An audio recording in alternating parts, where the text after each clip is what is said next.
Chers amis, bienvenue sur cette nouvelle édition des Jeudis de la Maison Bethany. Je suis très heureux de passer ces instants avec vous et de vous retrouver. C'est toujours un grand plaisir de réfléchir avec vous, de partager avec vous ces choses que le Seigneur me met à cœur de vous transmettre.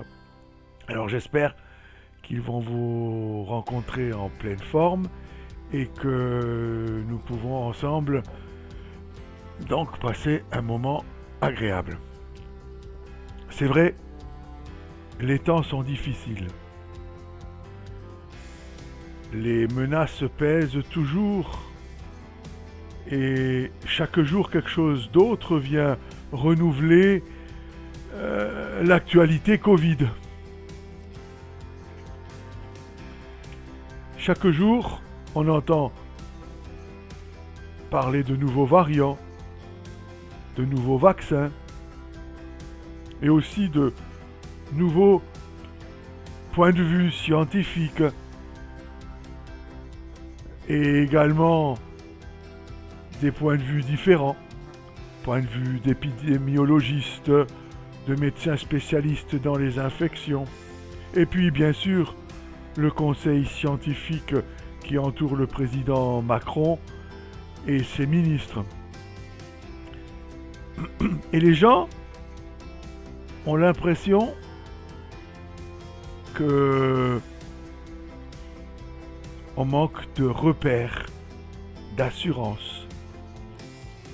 On ne sait plus quel est le bon point de vue. Savez-vous qu'au niveau de la foi, c'est un peu pareil en ce moment. Et pourtant, il nous est dit dans les Écritures, « Ta parole est une lampe à mes pieds et une lumière sur mon sentier. » Je suis sûr que vous connaissez ce verset. Mais il est d'actualité, il est toujours important de revenir là-dessus.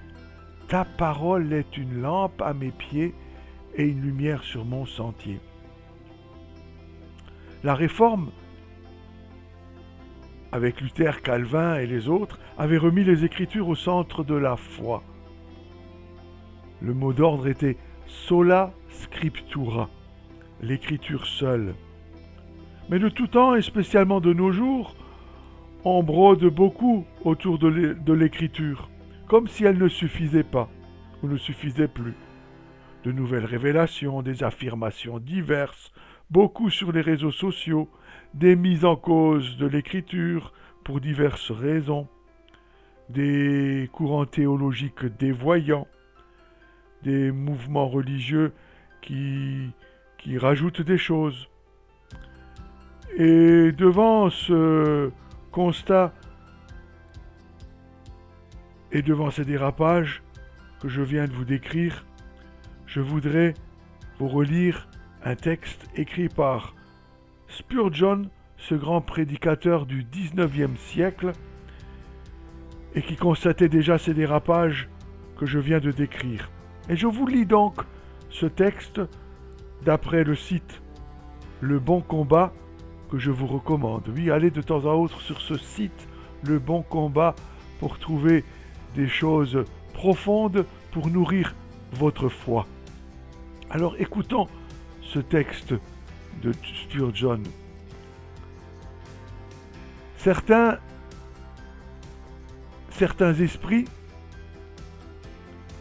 ne sont à l'aise que dans les nuages, dans les rêveries. Ils aspirent après quelque chose qu'ils ne trouveront jamais, je le crains, ni dans les cieux en haut, ni sur la terre en bas, ni dans les eaux plus basses que la terre. Ils ne sont jamais en repos. Ils ne veulent pas admettre une révélation infaillible et se condamnent ainsi à errer éternellement sans trouver nulle part une cité permanente. Pour le moment, ils sont glorieux d'avoir inventé un nouveau jouet, une nouvelle idée, mais dans quelques mois, ils s'amuseront à mettre en pièces les systèmes qu'ils ont préparés avec tant de soin et exhibés avec tant de plaisir. Ils ne gravissent la colline que pour la redescendre. Ne disent-ils pas que la poursuite de la vérité est préférable à la vérité elle-même. Ils aiment mieux le plaisir de la pêche que le poisson qu'ils prennent. En fait, ils ont bien raison, car leur poisson est rare et contient beaucoup d'arêtes. Pour se rendre intéressants, ces gens-là sont aussi habiles à détruire leurs théories que certains mendiants à déchirer leurs habits. Leur maison n'est jamais construite parce que les fondations sont constamment ébranlées. Bien qu'il n'y ait rien de commun entre leur nuage et celui dans lequel jadis la divine présence habitait pour le peuple d'Israël, et leurs nuages ne marchent pas constamment devant eux, et leurs tentes sont à peine dressées quelque part qu'il est déjà temps de les replier. Ces hommes ne cherchent pas la certitude, et leur vie n'a pas d'étoile fixe. Ils suivent les feux follets de la spéculation théologico-scientifique. Ils apprennent sans cesse, sans jamais parvenir à la connaissance de la vérité. De notre côté, nous jetons l'ancre dans le port de la parole de Dieu. C'est là où se trouve notre paix, notre force, notre vie, notre espérance et notre bonheur.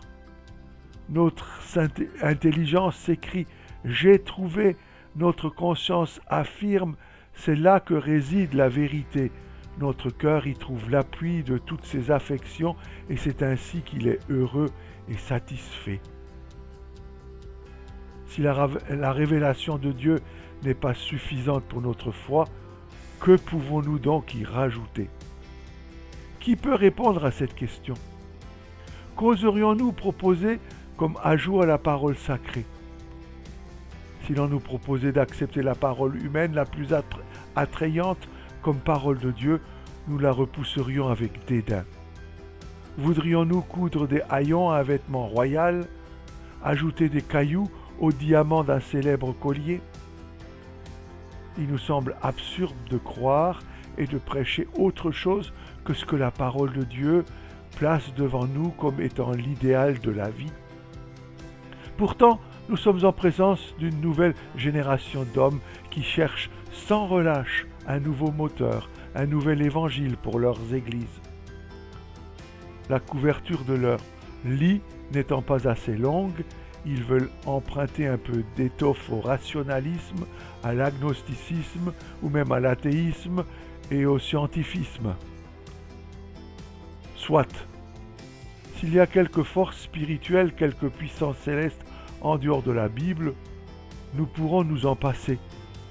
Nous nous en porterons même mieux. Les Écritures sont dans leur sphère propre comme Dieu dans l'univers. Ce sont en elles que se trouve toute la lumière et toute la force dont l'esprit de l'homme a besoin spirituellement. Si l'on nous parle d'une autre force que celle contenue dans les Écritures, nous n'y croyons pas. Voici un train qui a déraillé ou qui, pour une quelconque raison, ne peut plus avancer.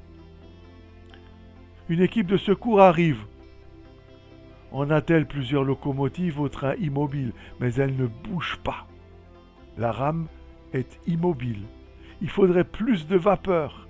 Alors un petit garçon s'approche, il pense à une solution de secours. « Papa, dit-il, puisqu'ils n'ont pas assez de force motrice, je pourrais leur prêter mon cheval de bois. »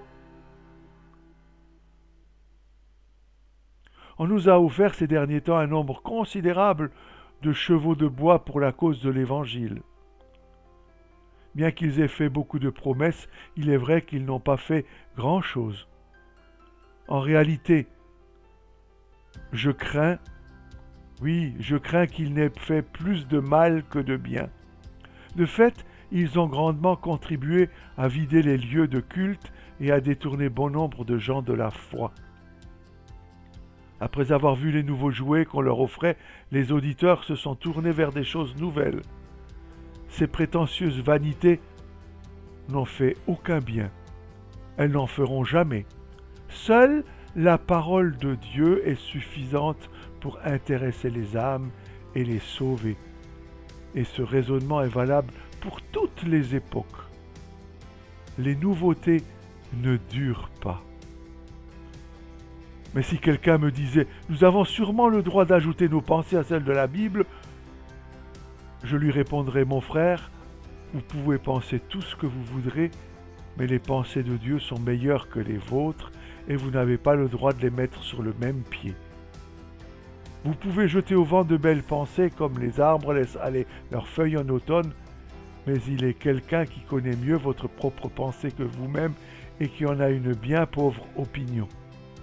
N'est-il pas écrit « L'Éternel connaît les pensées de l'homme, elles ne sont que vanité ». Quelle absurdité de comparer vos pensées à celles de Dieu.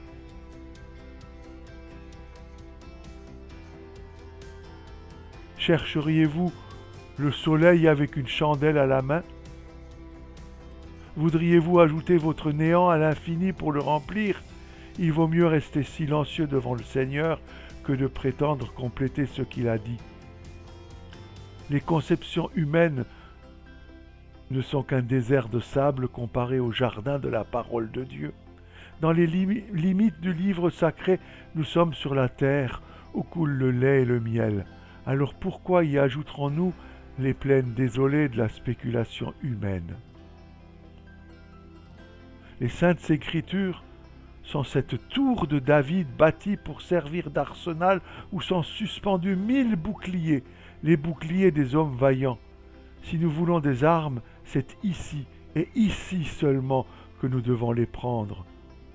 Que nous désirions l'épée pour attaquer ou la cuirasse pour nous défendre, nous devons les trouver dans le livre inspiré. Si d'autres ont des magasins de munitions ailleurs, je confesse que je m'en tiens à celui-là. Je n'aurai plus rien à prêcher quand j'aurai épuisé la Bible. Je n'ai même aucun désir de prêcher, si ce n'est que pour expliquer les doctrines contenues dans les pages de ce livre. Qu'y a-t-il ailleurs qui vaille la peine d'être prêché? Mes amis, la vérité de Dieu est le seul trésor que nous cherchons et les Écritures sont l'unique endroit où il se trouve. Voilà ce que disait Spurgeon, et j'espère que vous pourrez faire vôtre ce que je viens de vous lire de sa part. Je vous invite à vous accrocher aux Écritures dans les temps qui courent, à regarder toujours vers Dieu, parce qu'il est le seul appui, le seul soutien. Alors, que Dieu vous soit en aide, que Dieu vous bénisse et qu'il vous garde et qu'il vous accorde sa paix. Je vous dis à la semaine prochaine et que Dieu vous bénisse. À bientôt, je vous embrasse. Au revoir.